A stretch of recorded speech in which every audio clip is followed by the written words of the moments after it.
जय हो। अब गोपियां बोली, बोली महाराज हम तो जब से आए तब से आप प्रवचन सुना रहे, महाराज हम तुम्हें एक कथा सुनाना चाहते हैं। ठाकुर जी बोले कन्हैया सुनाओ, कौन सी कथा सुनानी है? गोपियां बोली सावधानी पूर्वक सुनना। भगवान बोले बिल्कुल। गोपियां सुंदर कथा सुनाती भगवान को, सुनना कौन सी कथा सुनाती। गोपियां सुनाती महाराज एक ब्राह्मण था, उसकी एक पत्नी जो ब्राह्मणी थी। ब्राह्मणी अपने पति की बड़ी सेवा करती थी, पति के चरणों को दबाती फिर सोती। जिसका विवाह हो गया उस स्त्री का धर्म है पति के चरणों को दबा करके शयन करना, क्योंकि पति के पाद में शुक्र भाग होता है, चरणों में शुक्र भाग होता है। और जिस घर में निर्धनता हो उस घर की अगर स्त्री अपने पति की भाव से अगर सेवा करे और पति भी बिना क्लेश लड़ाई किए हुए घर पर रहे, तो साहब हम व्यासपीठ से आपसे कहते हैं उस घर की दरिद्रता भाग जाएगी, वो धनवान हो जाएगा। तो महाराज गोपियां कहती कि वो ब्राह्मणी बड़ी सेवा करती पति की। आजकल प्रायः चरणों की सेवा करना बंद हो गया पाश्चात्य सभ्यता के कारण। जब से ये मूवी आई है, फिल्में आई, इन्होंने देश बर्बाद कर दिया। आजकल बंद हो गया चरणों को दबाना। अच्छा जितने पुरुष बैठे हैं तुम में से कोई एक हाथ उठाओ जिसकी घरवाली रोज पैर दबाती। ओनली वन मैन, झूठ तो नहीं, बगल में तो नहीं बैठी। हाँ तभी तो कई लोग तो डर के मारे उठा देते, वरना घर पे जाके बेलन चिमटा मारेगी, भोजन नहीं देगी, गाली सुनाएगी। कहीं ऐसा तो दहशत में तो नहीं बोल रहे, तुम्हारा चेहरा का रिएक्शन तो बोल रहा है। और कोई ऐसा भाग्यशाली है जिसकी घरवाली रोज पैर दबा? सब अब आगे, हाँ सभी अब आगे बैठे है, डूब मारो। हाँ? अरे भाई बात भी सही है। आजकल की धर्म पत्नियां चरण नहीं दबाती, पति सो जाए तो उनका मन गला दबाने का होता है।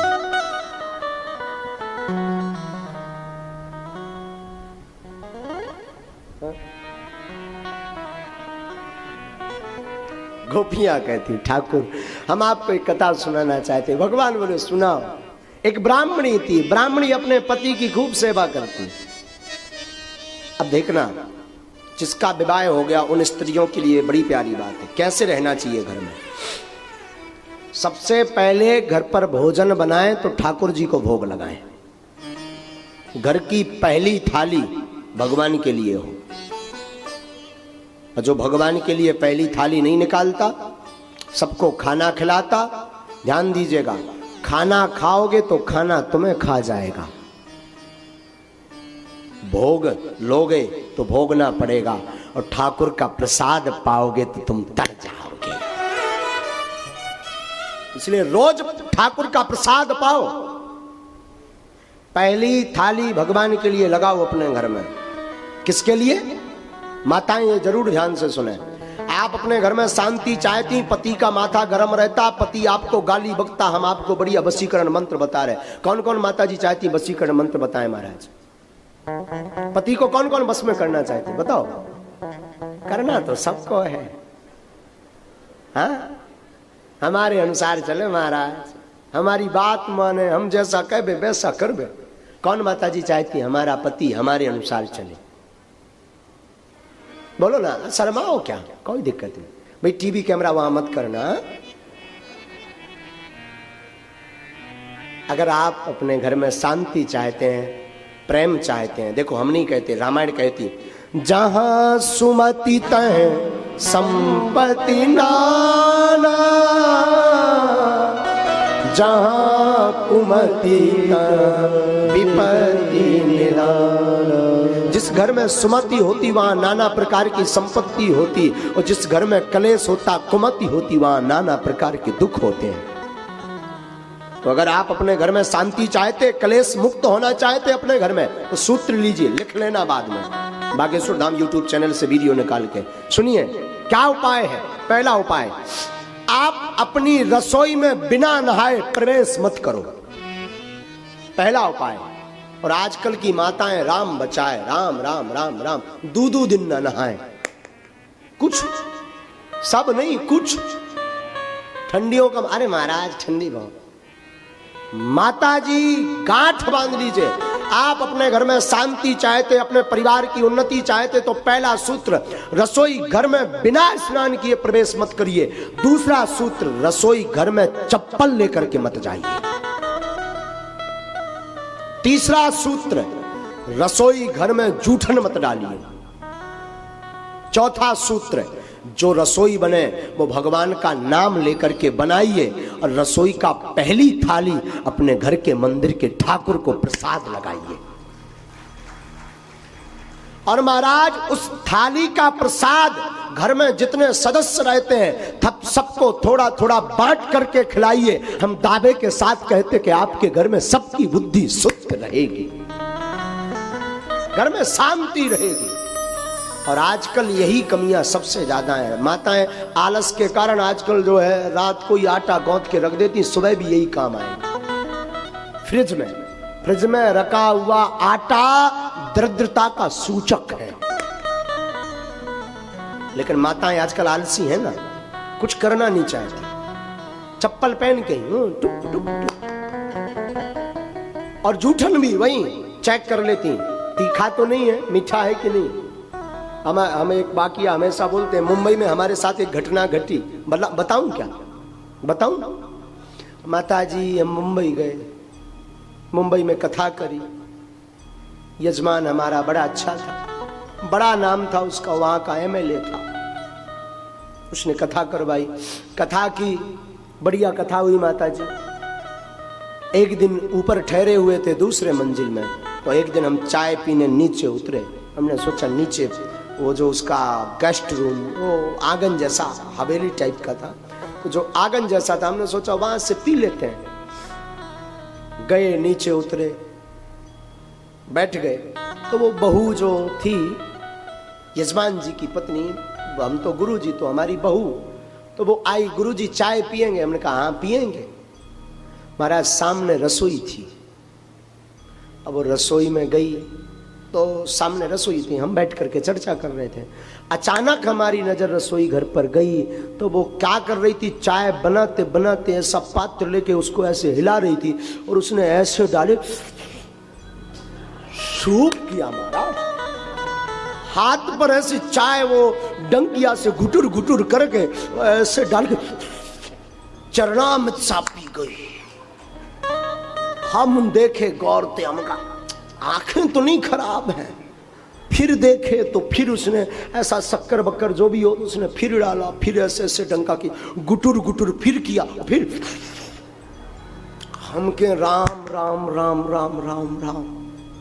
हमारा जब वो वापस आई तो हम कहें, उसने चाय, हमारा तो नरेली रहती है खोपड़ी या गिलास में हम पीते, उसने चाय रखी। हमने कहा बेटा पहले तू पी,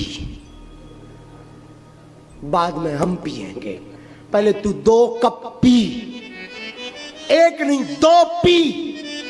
बोले नहीं गुरुजी पहले आप पी। हम नहीं पहले तू पी। नहीं नहीं बोल नहीं गुरुजी आप लीजिए ना, हम बाद में प्रसाद में ले। हमने कहा मेरे को प्रसाद दे रही है, पहले सुटर सुटर करके आई, हाँ अब मेरे को प्रसाद बुलाई। तो बोला गुरुजी मैं समझी नहीं। हमने कहा बेटा सामने दिख रहा था, वो तो कुशल है, राम राम राम, हनुमान जी ने नजर उस वक्त ठीक कर दी।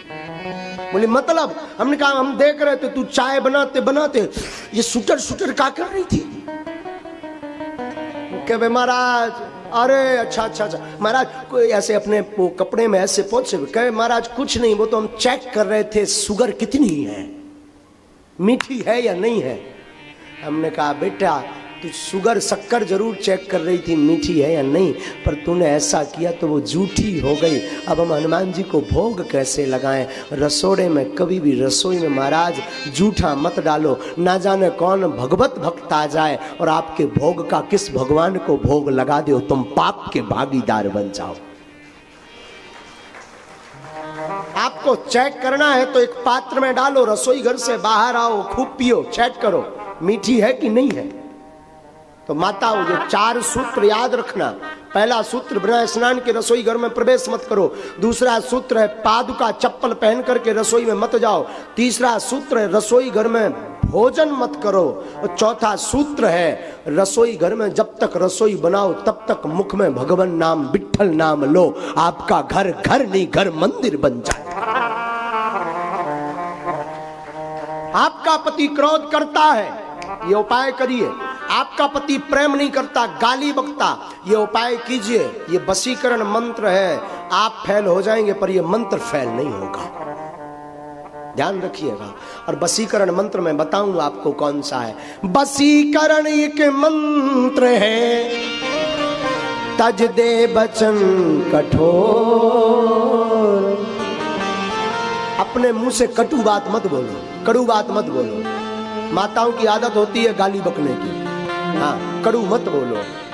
वशीकरण मंत्र है, पति जब भी घर पर आए प्रेम से बात करो। घर पर कोई अतिथि आए प्रेम से बात करो। आप ऐसा करोगे तो बाबा गोस्वामी जी की चौपाई, जहाँ सुमति तह संपत्ति नाना, जहाँ सुमति संपत्ति, सुंदरकांड की चौपाई, जहाँ सुमति तह विपत्ति निधान, जहाँ विपत्ति तह विपत्ति निधान, जहाँ विपत्ति तह, जहाँ कुमति तह विपत्ति निधान, जहाँ कुमति तह विपत्ति निधान, जहाँ सुमति तह